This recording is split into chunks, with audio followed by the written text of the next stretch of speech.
Mic जवळ घे, mic जवळ घे. मी निरी नागपूरला कार्यरत आहे.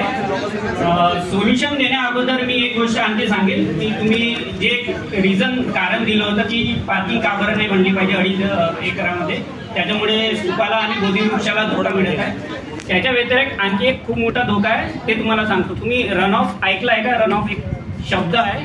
कॉन्क्रिटायझेशन म्हणजे ब्युटिफिकेशन हे होत नाही, ठीक आहे.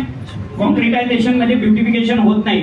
तुम्हाला एक एक्झाम्पल सांगतो. नागपूरमध्ये जेवढे पण कॉन्क्रिटायझेशन होत आहे, रोड बनत आहे, त्यामुळे भामरागडमध्ये पूर येतो. हे माहित आहे का तुम्हाला?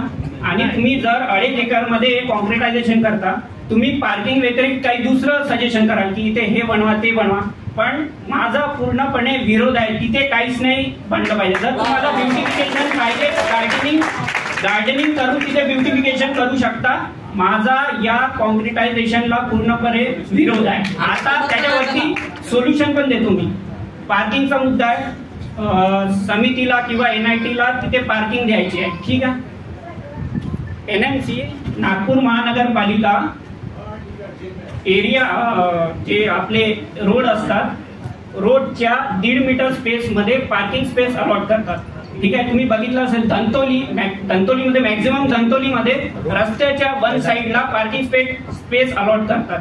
ट्रिलियम मॉल आहे, त्याच्या पण रस्त्याच्या दोन्ही साइडला जो उमखानाचा रोड आहे, दोन्ही बाजूला पार्किंग स्पेस अलॉट करतात. जर समितीला पार्किंग स्पेस बनवायचीच आहे तर दीक्षाभूमीच्या चारी भोवतीला, दीक्षाभूमी ते निरीचा जो रोड आहे तो, लक्ष्मीनगर चौक ते 8 रस्ता चौक आहे तो, ते जर पूर्ण मिळवलं तरी याच्यापेक्षा जितकी स्पेस मध्ये गाड्या जे ठेवणार आहेत, त्यांनी जे सांगितलं आहे 300 कार आणि कितीतरी जागा, ते 1.5 मीटरच्या पार्किंग स्पेस मध्ये पूर्ण कव्हर करू शकतात. हा एक सोल्युशन आहे.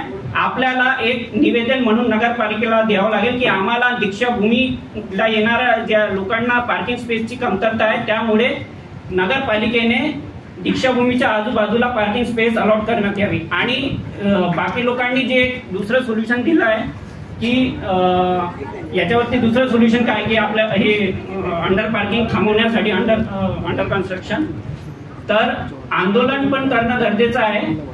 तो एक